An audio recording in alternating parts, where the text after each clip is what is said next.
Pierre Bercy était un incontournable du milieu agricole franco-ontarien.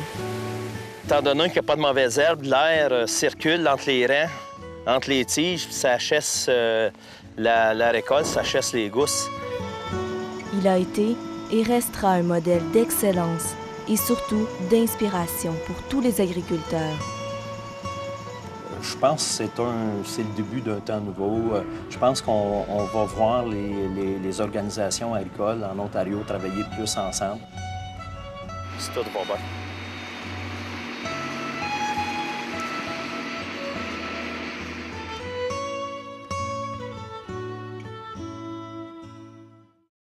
On est en production laitière depuis le début. On a amélioré le troupeau. C'est sûr que quand on a commencé, c'était pas ce que c'est aujourd'hui. Mais au fil des ans, ça s'est amélioré. On a quintuplé le quota, puis pratiquement avec le même nombre de vaches, à peu près le même nombre de vaches. On a suffisamment de terrain, il y a 350 acres, dont 275 en culture, puis on a suffisamment de terrain pour tout faire les fourrages, tous les grains pour le troupeau. Rachel et moi, on était membres fondateurs du premier groupement de gestion. Et ça a été un plus, parce que souvent, on peut être un habile agriculteur à faire pousser les champs, à traire les vaches, mais ça prend une saine gestion. Vous avez deux choix. Soit vous prenez soin de votre ferme à 110 % et vous ne voyez pas d'autre monde. Ou vous prenez soin de votre ferme, vous essayez entre 90 et 100 % puis vous rencontrez plein de gens. Vous en ressortez champion. On l'a fait dans le but de faire du bon travail, de faire honneur à la région et puis de faire en sorte que le concours de labour soit vraiment, pour la première fois dans sa vie, bilingue totalement. Le travail peut servir maintenant pour d'autres qui feront le même concours de labour dans la région. Notre idée première d'avoir voulu avoir le concours de labour, c'est de voir premièrement la belle région qu'on vit dedans, puis de la voir d'en haut, ça reconfirmait notre idée que oui, ça valait la peine de faire l'événement pour essayer de vendre notre région aux étrangers. À l'UCFO, ça m'a amené à m'impliquer en éducation agricole, puis là, m'impliquer dans le collège.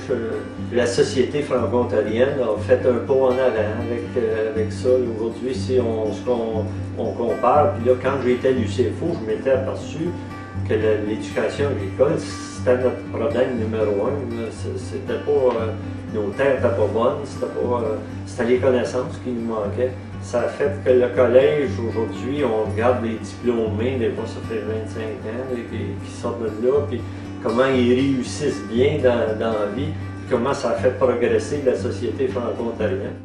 Le plus gros projet, je crois que ça a été la formation des groupements de gestion. On cherchait une formule pour faire revivre l'Union d'agriculteurs, la mettre sur un piédestal, pour que les gens s'associent plus à elle. Et puis, on voyait comment est-ce que les groupements de gestion fonctionnaient bien au Québec. Le groupement de gestion, ça donnait aux agriculteurs de se sécuriser, vis-à-vis les chiffres, vis-à-vis les projets qu'il y avait à réaliser. Là, ça leur donnait une sécurité, ça leur donnait quelque chose pour « Ah oui, bon, ben je peux le faire ». Quand j'étais plus jeune, j'étais impliqué beaucoup plus dans le domaine de l'éducation. Si on pouvait améliorer certains aspects du domaine de l'éducation de nos jeunes dans la région, alors à ce moment-là, eh bien, c'était ma contribution. J'ai été impliqué, disons, dans le domaine agricole, surtout à partir des années 80. J'ai participé à l'Union des agriculteurs franco-ontariens. J'ai été directeur provincial pendant quelques années. J'ai été directeur provincial aussi de l'Association pour l'amélioration des sols de récolte de l'Ontario pendant 9 ans. Mon père, lui, avant pour son dire, si on veut que la langue demeure, il faut avoir l'occasion de s'en servir. Toutes mes années de secrétaire, les minutes t'as faites en français. Les comptables n'aimaient pas toujours ça, là, mais vraiment, ça les a forcés d'embaucher des comptables, des jeunes qui faisaient les débuts, là, qui parlaient français, pour venir donner le rapport à nos assemblées. Quand j'ai acheté la première ferme, disons, j'avais 19 ans. Ça fait 50 ans de ça. C'était important pour moi de rester dans l'agriculture avec Laurent. Puis je pensais jamais qu'on aurait été si longtemps agriculteur. Oui, nous on monte sur une ferme, puis ça a l'air qu'on va mourir sur une ferme. Mais c'est pour ça, je pense que mes parents ils ont su nous inculquer l'amour du travail, puis l'amour de la ferme. C'est quelque chose de spécial de travailler sur une ferme. Moi, je l'ai acheté de mon père en 1980. Je l'ai fait parce que j'aimais beaucoup le métier d'agriculteur. Le fait que c'était une 4e génération a été important. Mais c'est pas la raison la plus importante pour nous autres. C'était naturel que quelqu'un prenne la relève. Mon père, ça a été plus qu'un modèle pour moi. Il était très bon.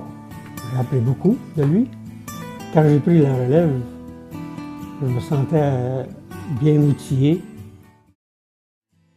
Ah oui, l'agriculture, il faut que ça soit une passion, je crois. Sans ça, tu vas avoir bien de la misère. Tu ne seras pas heureux. Hein? Le couple ne sera pas heureux. Ah, aujourd'hui, je regarde ça, puis ah oui, ça a valu la peine pour ma qualité de vie comme c'est là. Moi, là, après ma journée, là, je m'en viens sur ma balançoire dans le pergola avec une petite bière frette, là, puis je suis tout seul, j'écoute mon maïs pousser, là. Ça, c'est de l'or en barre, ça, c'est spécial.